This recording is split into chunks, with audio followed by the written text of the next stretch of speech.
Welcome to our deep dive into the world of political manipulation in the United States. Buckle up, because today we'll uncover the key concepts and techniques used to sway public opinion and behavior. We like to think of ourselves as rational beings, making informed decisions in that little voting booth. But the truth is, we're often manipulated in ways we don't even realize. Over the next little while, we're going to pull back the curtain on this political puppet show and expose the strings for what they are. Because once you see the strings, you can start to see the puppet master.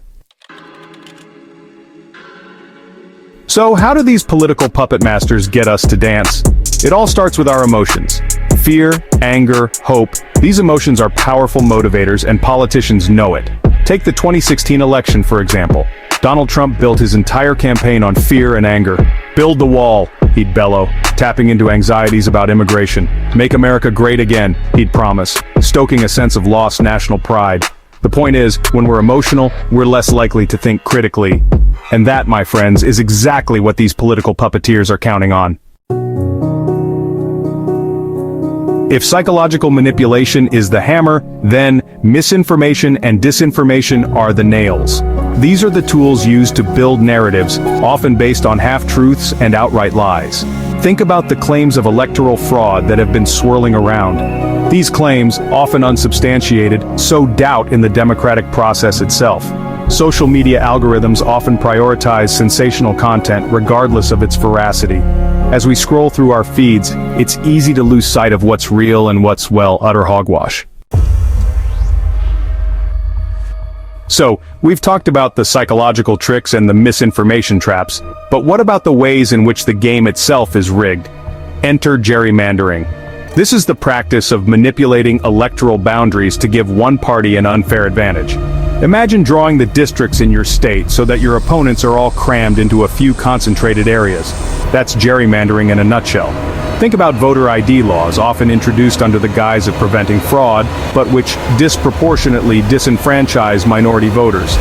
Think about the strategic closure of polling places in areas where your opponents are likely to vote. When you control the rules of the game, you're much more likely to control the outcome.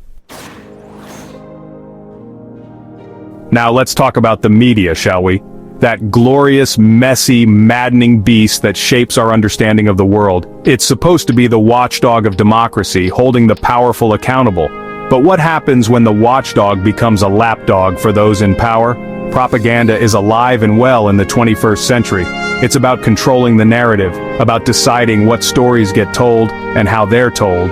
Take the way certain news outlets constantly demonize their opponents using inflammatory language, or how they'll bury stories that reflect poorly on their preferred candidates. This creates a climate of distrust, where people don't know what to believe anymore.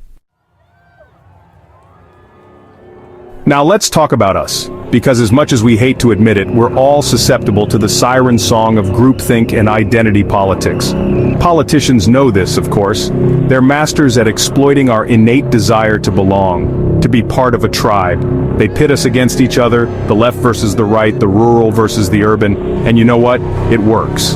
We become easy marks for manipulation, willing to overlook the lies and distortions, as long as they confirm our existing biases. Now, you might be thinking, this all sounds a bit dramatic, doesn't it? Well, political manipulation is as American as apple pie. Take McCarthyism in the 1950s, for example. Senator Joseph McCarthy built his entire career on fear-mongering and baseless accusations of communist infiltration. He ruined lives, destroyed reputations, and whipped the country into a frenzy of paranoia. Or how about the Cold War? The United States and the Soviet Union engaged in a propaganda war for the ages. The tactics we see today aren't new. They're recycled versions of the same old tricks. So, there you have it, a whirlwind tour of the dark underbelly of American politics. But here's the thing, awareness is the first step towards resistance. By understanding these tactics, we can better safeguard our democratic integrity. Stay informed, stay critical, and for heaven's sake, don't let them turn you into a puppet. Thank you for watching.